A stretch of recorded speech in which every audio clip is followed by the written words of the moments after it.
Pasar a la carta a los Hebreos. Carta a los Hebreos, capítulo 10.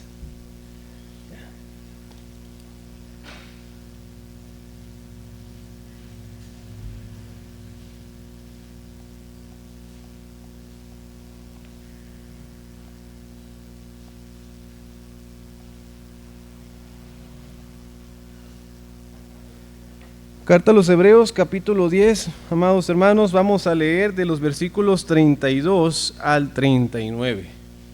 Y lo vamos a leer juntos, nuevamente, para tener esta lectura congregacional. Hebreos, capítulo 10, versículo 32 al 39. Lo leemos juntos, dice la palabra de Dios.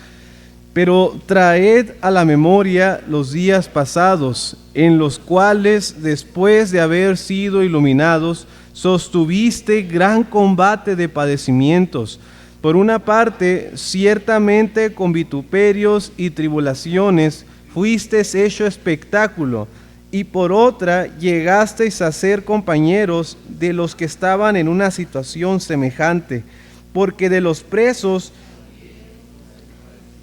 y el despojo de vuestros bienes sufristeis con gozo, sabiendo que tenéis en vosotros una mejor y perdurable herencia en los cielos. No perdáis pues vuestra confianza, que tiene grande galardón, porque os es necesaria la paciencia, para que habiendo hecho la voluntad de Dios, obtengáis la promesa. Porque aún un poquito, y el que ha de venir vendrá y no tardará. Mas el justo vivirá por fe, y si retrocediere, no agradará a mi alma. Pero nosotros no somos de los que retroceden para perdición, sino de los que tienen fe para preservación del alma. Amén. Vamos a elevar una oración nuevamente a nuestro Dios para que nos ayude en esta meditación de su palabra. Padre, nuevamente con temor y temblor nos acercamos delante de su palabra. Le pido, Padre, que nos ayude a asimilarla, a entenderla, a abrazar su mensaje y llevarlo a la obediencia, Padre, que esto sea para santificación de tu iglesia y también asimismo para salvación de aquellos que aún no te conocen, Padre, en el nombre de Jesús. Amén. Hoy vamos a... el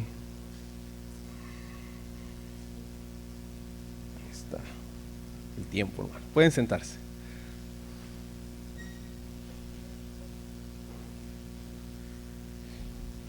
Mis hermanos, me pregunto si aquí alguno de los que estamos reunidos ha escuchado, le han dicho, o peor aún, ha dicho esto a alguien. Escuche lo siguiente: ven a Cristo y todos tus problemas se acabarán. ¿Quieres que tus problemas se acaben? Ven a Cristo. ¿Alguien ha escuchado eso o se lo ha dicho a alguien? Esa es una promesa que suena muy piadosa. Y dependiendo de la capacidad de persuasión de aquel que la diga, puede llegar a ser muy convincente, pero no es del todo bíblica. Si bien cuando vinimos a Cristo, nuestro mayor problema, que es esa separación entre el Dios Santo y nosotros, ese problema sí es quitado, sí es eliminado. Pero generalmente ese no es el sentido con el que se comparte ese mensaje, ¿verdad? Generalmente se suelen decir cosas como: si vienes a Cristo, tus problemas de dinero se van a acabar. Tus deudas con la Coppel, con la hipoteca, se van a acabar si vienes a Cristo. Si tú vienes a Cristo, tu matrimonio se va a restaurar. Tu esposo o tu esposa te va a volver a buscar. O tus hijos van a volver contigo, van a volver a buscarte. O si tú vienes a Cristo, ese problema de salud que tú traes se va a acabar. O tu salud nunca va a estar mejor que nunca. Y todo nuevamente son promesas que parecen muy piadosas y pueden llegar a ser muy convincentes, pero no son bíblicas. Puede que si alguien viene a Cristo, Dios en su misericordia, porque lo ha hecho, puede restaurar alguna área chueca de nuestra vida. Puede que sí tu matrimonio se restaure, tus hijos te busquen, tu esposo o tu esposa vuelva a estar contigo, etcétera. Dios lo puede hacer, puede reparar. Quizás estás enfermo, puede que Dios te sane, pero no venimos a Cristo buscando esas cosas. Si Él las quiere dar, gloria a Dios. Y su palabra nos da provisión para poder arreglar esas áreas, ¿verdad? Hacer todo lo que esté de nuestra parte y lo demás en la soberanía de Dios para tratar de atender esa área. Ok, vengo a Cristo, mi matrimonio está mal. Ok, primero yo tengo que crecer como cristiano y después hablar con mi esposo o mi esposa o con mis hijos. Si Dios puede hacer la obra, claro que sí. Pero no venimos a Cristo bajo ese tipo de promesas. Lo que generalmente ocurre es que cuando una persona viene a Cristo, estos problemas que ya en Cristo le llamamos pruebas, ¿verdad? O luchas, son cuando comienzan a aparecer.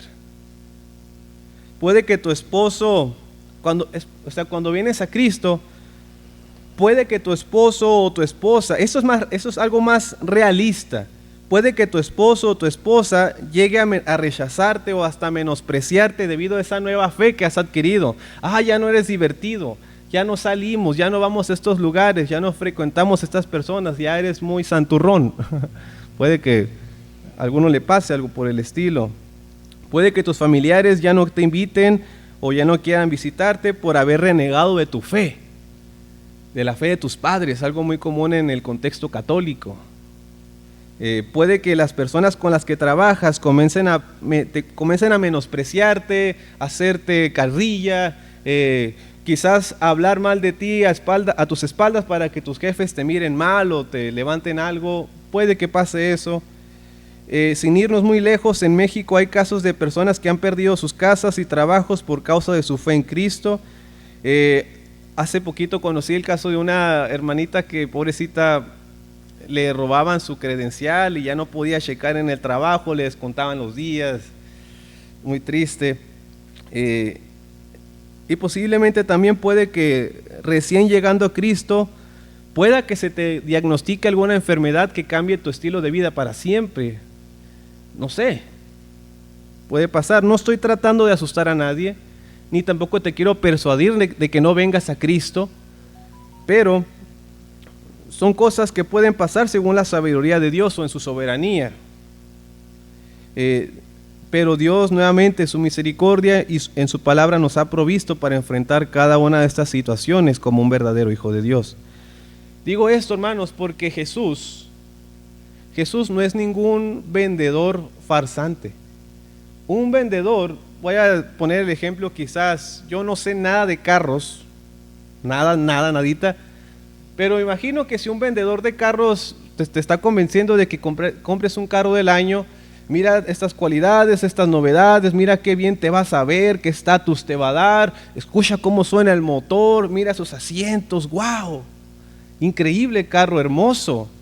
Pero que te diga este vendedor, fíjate, el carro está precioso, pero hay este detalle. Hay un defecto en la fabricación de esta línea de carros que puede que tu transmisión deje de funcionar a los 3 años, pero mira qué bonito está. Puede que por defecto de fábrica esa transmisión se vaya a arruinar en el paso de 3 años, pero mira qué bonito carro. Creo que a no ser que la persona sea muy necia, muy pocos se van a lanzar a comprar ese carro después de semejante noticia de la transmisión, ¿verdad? Así que si un vendedor farsante, ni en su mente le va a pasar mencionar la palabra transmisión, sabiendo que se le puede ir su esperanza de ganancia. Pero Cristo no es este vendedor va a resaltar solo las maravillas y las novedades, pero no va a decir los contras. Pero Cristo no es ningún farsante. Cristo no te anuncia solamente los pros de estar con Él, sino que te anuncia los contras. Él te dice, por ejemplo, en Juan 15, 18 al 27, si quieres búscalo o anótalo, Jesús dijo que en el mundo tendríamos aflicción. Jesús dijo que en nuestra familia puede haber división por causa de Él en Mateo 10, 34 al 39, etcétera. O sea, una vida piadosa cuesta, trae sus contras, pero adivinen qué. Y bueno, me encanta que Jesús no esconde eso, al contrario, lo dice clara y abiertamente. ¿Por qué? Porque Él es digno aún de eso. Él es digno de que entreguemos todo a Él. Por eso dice en el versículo 39 de Mateo 10, el que haya su vida la perderá, y el que pierde su vida por causa de mí la hallará. Están las parábolas del tesoro escondido y la perla de gran precio en Mateo 13, 44 al 46, que las voy a leer rápidamente. Además, el reino de los cielos es semejante a un tesoro escondido en un campo, el cual un hombre halla y lo esconde de nuevo, y gozoso por ello va y vende todo lo que tiene y compra aquel campo. También el reino de los cielos es semejante a un mercader que busca buenas perlas, que habiendo hallado una perla preciosa, fue y vendió todo lo que tenía y la compró. Cristo es digno de nuestra mayor entrega. Así que, hermanos, si estas personas a quienes se les escribe esta carta a los hebreos hubieran escuchado el mensaje, ven a Cristo y tus problemas se van a acabar, inmediatamente van a decirte, eres un farsante. Ese mensaje es una patraña. Ellos sabían que no era así. Ellos sabían que es precisamente cuando ellos realmente comenzaban a aprender de Cristo, a abrazarse de esta esperanza, padecieron problemas, pruebas y fuertes. Así que ellos ya sabían que si hubieran escuchado esto, inmediatamente hubieran puesto alerta a un mensaje tan falso. Ya habían pasado por momentos difíciles en el pasado cuando recién conocieron a Cristo, y en todos esos momentos no perdieron su esperanza en Cristo, y Cristo en su fidelidad jamás los soltó también.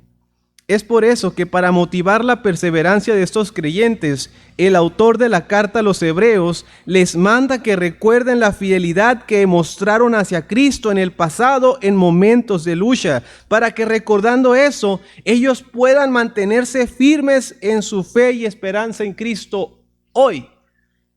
Ese es el mensaje o la esencia de esta porción que hemos leído del 32 al 39. Después, hermanos, de esa dura pero oportuna exhortación o llamamiento a los posibles apóstatas del versículo 26 al 31, pienso que en esta parte el escritor se vuelve a dirigir a creyentes que necesitan nuevamente recordar su compromiso con Cristo.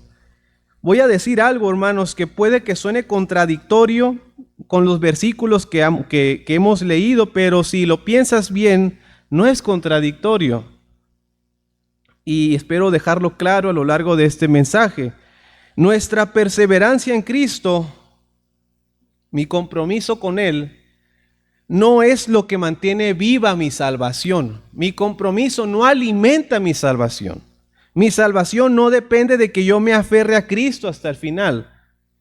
Si digo eso, estaría añadiendo obras a mi fe. Y si le añades algo a la fe, ya está a perder el evangelio. Pero no puede haber una verdadera salvación que no tenga como su fruto de autenticidad una perseverancia en Cristo hasta el final. Es por esta razón que considero que estos versículos en adelante el autor se dirige a personas que de verdad habían creído en Cristo genuinamente y por tanto eran salvos. Pero el llamado pastoral que se les hace es a seguir perseverando en su compromiso con Cristo, especialmente recordando la fidelidad que ellos mostraron en el pasado en momentos de lucha. Obviamente, cuando se iba a leer esta carta no es como que iban a sacar a los apóstatas, ¿verdad? Apóstatas también iban a escuchar esto y puede que el Espíritu Santo lo haya usado para la salvación de ellos también, pero pienso que se está dirigiendo principalmente a creyentes. El título para este mensaje es: la misma esperanza que me sostuvo ayer me sostendrá hoy. La misma esperanza que me sostuvo ayer me sostendrá hoy. El escritor,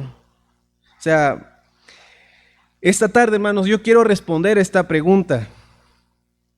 ¿Qué podemos hacer para que independientemente de las luchas o las pruebas por las que estemos pasando hoy, podamos mantenernos firmes en nuestra esperanza en Cristo. Respondo a la pregunta: ¿qué podemos hacer para que independientemente de las pruebas que esté pasando hoy, pueda mantenerme firme en mi esperanza en Cristo? ¿Qué podemos hacer? El Señor nos da esto. El Señor nos muestra dos mandatos que nos deben motivar a mantenernos firmes en nuestra esperanza en Cristo. Encontramos dos mandatos aquí. Dos mandatos que nos deben motivar a mantenernos firmes en nuestra esperanza en Cristo. Del versículo 32 al versículo 34 tenemos el primer mandato: recuerda la esperanza que te sostuvo en el pasado. Recuerda la esperanza que te sostuvo en el pasado. Y ojalá y el Señor me permita abarcar el segundo mandato, que es: no pierdas tu confianza, el Señor ya viene. Versículo 35 al 39. No pierdas tu confianza, el Señor ya viene. Vamos a ir al primero de estos mandatos. Recuerda la esperanza que te sostuvo en el pasado. 32 al 34, lo vuelvo a leer para ustedes, amados. Pero traed a la memoria los días pasados, en los cuales, después de haber sido iluminados, sostuviste gran combate de padecimientos. Por una parte, ciertamente con vituperios y tribulaciones fuisteis hecho espectáculo. Y por otra, llegasteis a ser compañeros de los que estaban en una situación semejante, porque de los presos también os compadecisteis, y el despojo de vuestros bienes sufristeis con gozo, sabiendo que tenéis en vosotros una mejor y perdurable herencia en los santos. Así que lo primero que les dice aquí es: traed a la memoria.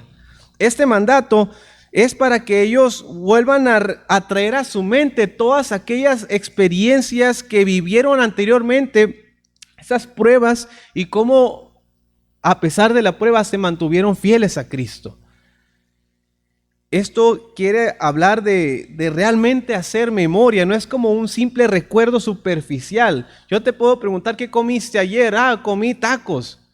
Ok, me dijiste que comiste, pero el tipo de recuerdo del que habla aquí es algo parecido. Ok, comiste tacos, pero estás recordando el olor de la carne, la textura de la tortilla, todo lo que le echaste al taco, cómo te sentiste al morderlo. Eso es el tipo de memoria que está hablando aquí, una memoria profunda. Recordar realmente, de ser posible hasta volver a sentirse, ¿verdad?, en los zapatos, en todo aquello que vivieron en el pasado.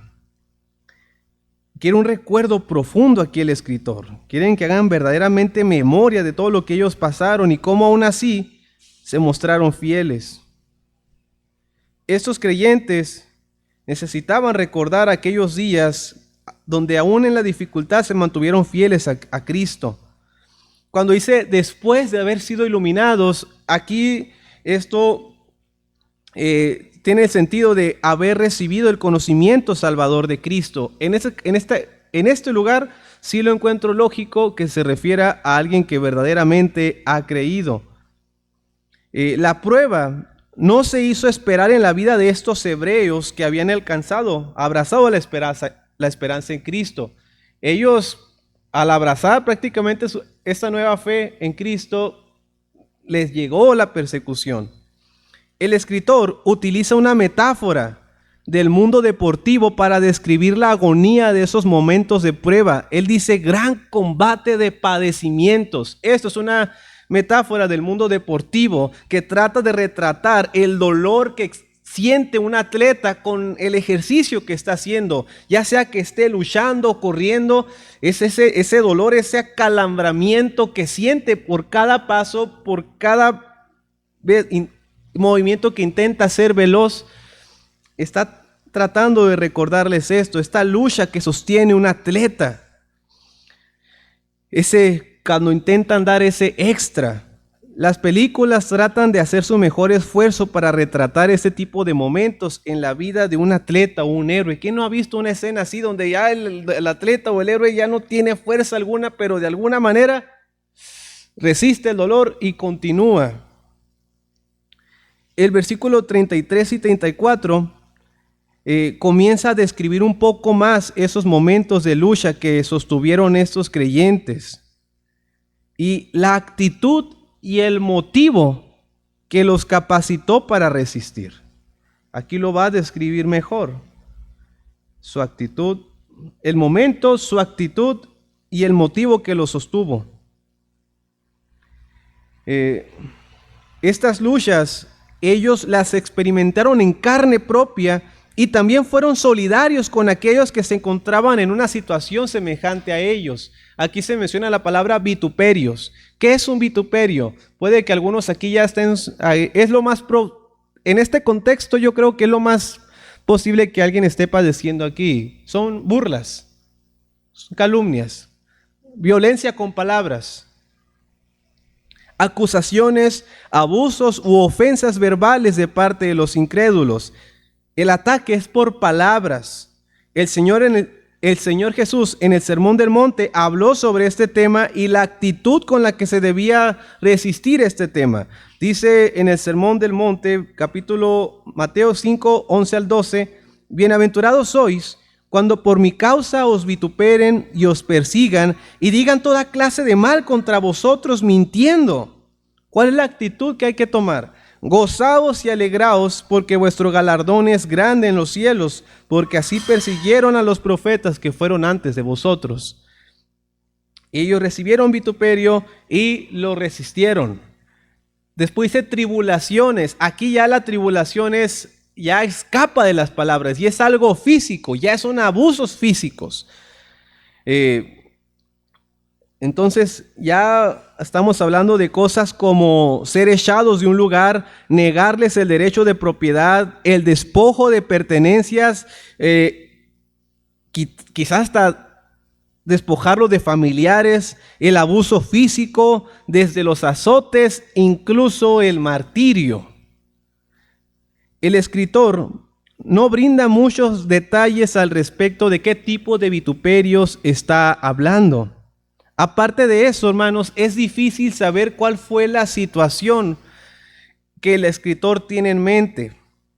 La mayoría de los comentaristas dice que estos acontecimientos sucedieron bajo el poder de Claudio, del emperador Claudio, que pues él reinó del 41 al 54, pero en el 49 comenzó la expulsión de los judíos, donde obviamente iba a haber cristianos involucrados porque todos eran vistos como lo mismo, ¿verdad? Como judíos. Y ahí los historiadores hablan de momentos complicados que ellos pasaron. Algunos dicen que también que se refiera a Nerón.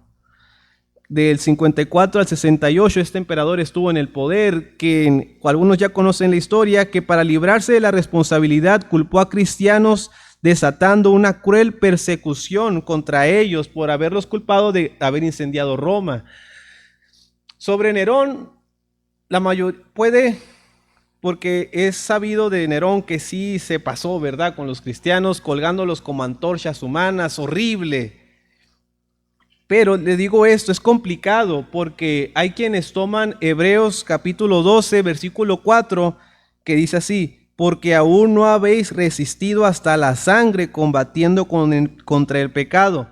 Algunos interpretan esta frase como que los hebreos todavía no habían pasado por el martirio, o también se mira como una metáfora dentro del contexto del 1 al 3 de Hebreos capítulo 12. Así que si está hablando de que estos cristianos no habían pasado por martirio, entonces estas situaciones que el autor de los Hebreos habla son otras quizás más leves.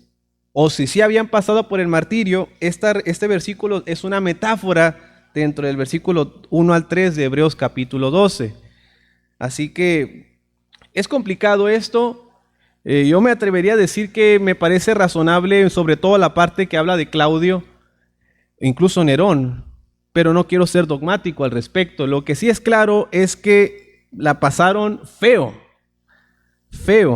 Sufrieron vituperios, abusos físicos, que solamente Dios y ellos conocen, ¿verdad? Y en todos ellos Dios los sostuvo. Entonces, amados, dice aquí también, ellos en una situación, dice esta parte, llegasteis a ser compañeros de los que estaban en una situación semejante. Compañeros. Puede que eso se refiera a otros judíos, porque si estamos hablando de Claudio, que expulsó a todos los judíos en general de Roma, puede que ellos como cristianos, sintiendo compasión, les ayudaron a algunos de ellos también, o a otros creyentes, quién sabe. Habla también del apoyo a los presos. Cuando alguien en aquellos tiempos iba a ayudar a un preso, porque el preso no podía sobrevivir de no ser de la ayuda de familiares o personas de su religión. Pero hablando del cristianismo, existía el peligro de ser asociado con ese cristiano y te echaran a ti también a la cárcel. Así que requería valor de parte de estos cristianos comprometerse a ese nivel de ayudar, ser compasivos aún con sus hermanos presos. Después dice, el despojo de vuestros bienes sufriste con gozo, sabiendo que tenéis en vosotros una mejor y perdurable herencia en los cielos. Todavía lo poquito que tenían se lo quitaron. Y no es como que respondieron, no, no me lo quites. Dice, lo sufrieron con gozo. La palabra sufriste aquí no es tanto el sentido que se tiene en esa traducción. El sentido aquí es, lo abrazaron, lo recibieron con gozo. Tremendo. Ellos no se aferraron, enfrentaron todo eso sabiendo, aquí está la convicción que los sostuvo en el pasado, sabiendo que tenéis en vosotros una mejor y perdurable herencia en los cielos. Dice F.F. Bruce, la herencia eterna apartada para ellos era tan real ante sus ojos que podían decir con ligereza adiós a las posesiones materiales que de todos modos tenían corta existencia. Jesús, Mateo 6, 19 al 21, dice esto. O sea, sé que es otra la intención de Jesús con este versículo, pero creo que aplica bien. No os hagáis tesoros en la tierra, donde la polilla y el orín corrompen, y donde ladrones minan y hurtan, sino haceos tesoros en el cielo, donde ni la polilla ni el orín corrompen, y donde ladrones no minan ni hurtan. El gobierno podía quitarles los tesoros corruptibles, mas jamás podrían quitarles los tesoros incorruptibles del cielo. Ellos se mantuvieron aferrados en su esperanza en Cristo. De esa manera, Cristo mostró su fidelidad a ellos al mantenerlos firmes a pesar de esas duras pruebas. Nuestra perseverancia no es gloria de nuestro esfuerzo, sino de la fidelidad de Cristo en nosotros. Repito, nuestra perseverancia no es gloria de nuestro esfuerzo, sino de la fidelidad de Cristo en nosotros. Quiero ir al segundo mandato que encontramos aquí, que es más una prohibición. No pierdas tu confianza, el Señor ya viene. No pierdas tu confianza, el Señor ya viene. Dice versículo 35 al 39. No perdáis pues vuestra confianza, que tiene grande galardón, porque os es necesaria la paciencia, para que habiendo hecho la voluntad de Dios, obtengáis la promesa. Porque aún un poquito, y el que ha de venir vendrá y no tardará. Mas el justo vivirá por fe, y si retrocediere, no agradará a mi alma. Pero nosotros no somos de los que retroceden para perdición, sino de los que tienen fe para preservación del alma. Aquí el escritor prohíbe que pierdan su esperanza en Cristo. La palabra perder aquí tiene el significado de tirar o arrojar. Dice que se utilizaba para aquellos que desertaban del ejército y tiraban sus escudos. Dicho en una expresión más conocida, no tiremos la toalla con respecto a nuestra fe en Cristo. No la tiremos. No perdamos nuestra confianza, que confianza aquí significa seguridad. Si nos hemos convencido de que Él es nuestro Señor, y Salvador, debemos mantenernos aferrados a Él y nunca tirar esta seguridad que hemos encontrado en Él. ¿Dónde vas a encontrar esa seguridad, amado? ¿Dónde? Esta confianza es descrita como una que tiene grande galardón, paga, recompensa, premio. Aquí vamos a ligar la del versículo 36, dice que es promesa. Yo encuentro esto, hermanos, como una referencia a la salvación. Ojo, aquí yo no estoy diciendo que la salvación la podemos ganar, eso ya lo dejé claro. Algunos dicen que esto se refiere al tribunal de Cristo, diciendo, ok, el cristiano, si fracasa o algo, ok, no pierde su salvación, pero pierde su premio. Ok, es una verdad siempre y cuando estemos hablando del tribunal de Cristo, pero aquí no estamos, o pienso yo, no estamos hablando acerca de eso debido al uso de la palabra promesa dentro de la carta a los hebreos. Leo el versículo 36, porque os es necesaria la paciencia, para que habiendo hecho la voluntad de Dios, obtengáis la promesa. Esta palabra promesa, hermanos, se ha utilizado bastante en la carta a los hebreos, más de 14 veces. Paciencia, la paciencia que se menciona aquí, es precisamente lo que ellos necesitaban para poder enfrentar la situación que estaban pasando en el presente. Por eso el escritor les recordó la paciencia que ellos mostraron en el pasado. Ellos debían hacer memoria de todo ello para poder perseverar en el presente, para poder hacer la voluntad de Dios y así obtener la promesa. Hebreos 9:15 dice así: así que por esto es mediador de un nuevo pacto, para que interviniendo muerte para la remisión de las transgresiones que había bajo el primer pacto, los llamados reciban la promesa de la herencia eterna. Salvación. No la salvación en el sentido en que la entendemos hoy. Ahorita, los que estamos aquí, hemos creído en Cristo, hemos sido justificados, hemos sido llamados, pero todavía faltan partes del plan de Dios para nuestra salvación. Todavía falta nuestra morada eterna con Dios. O sea, nuestra morada con Él en el caso de que muramos antes de que Él venga, o sobre todo la glorificación del cuerpo.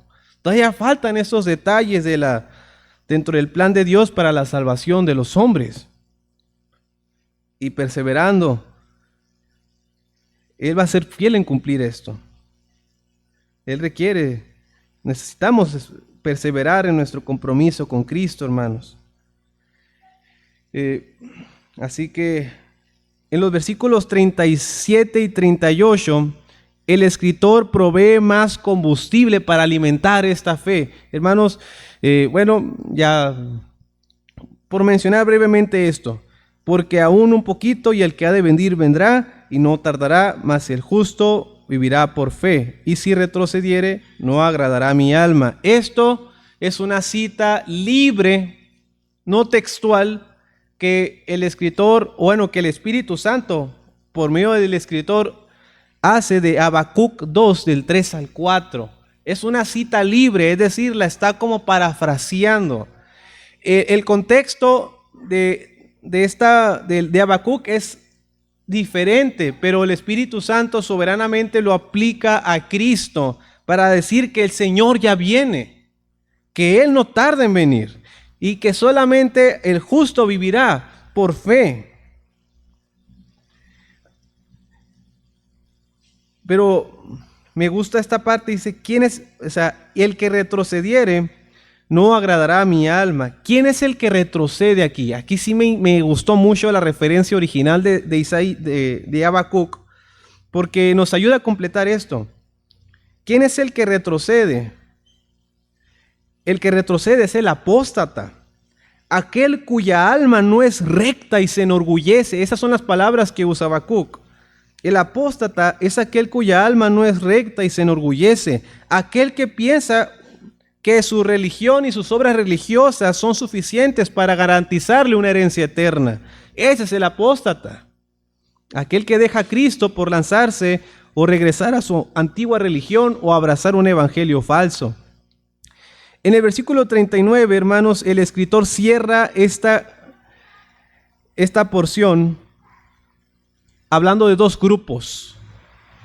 Menciona dice aquí, pero nosotros, se está incluyendo a él junto a los verdaderos creyentes, no somos de los que retroceden para perdición, sino de los que tienen fe para preservación del alma.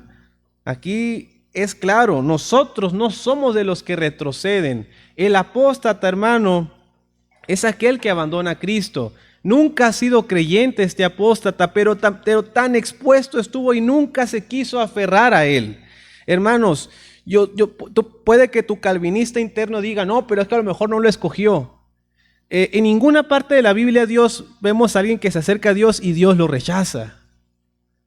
Así que no te importe, que a lo mejor no soy elegido. Tú acércate a Dios, tú ven a Dios, tú arrepiéntete, ¿verdad? ¿Qué te importa si eres elegido o no? Tu responsabilidad es arrepentirte. Así que nadie que venga a Dios, o sea, no hay nadie aquí en la Biblia que se haya acercado a Dios a buscar misericordia y Dios lo haya rechazado. Así que ven a Cristo, no seas de esos que retroceden para perdición, de esos que han conocido de Jesús, pero que quieren alejarse de Él, no seas de ellos. Hay más condenación para ti si haces eso. Hay más condenación para aquellos que conocemos a Jesús.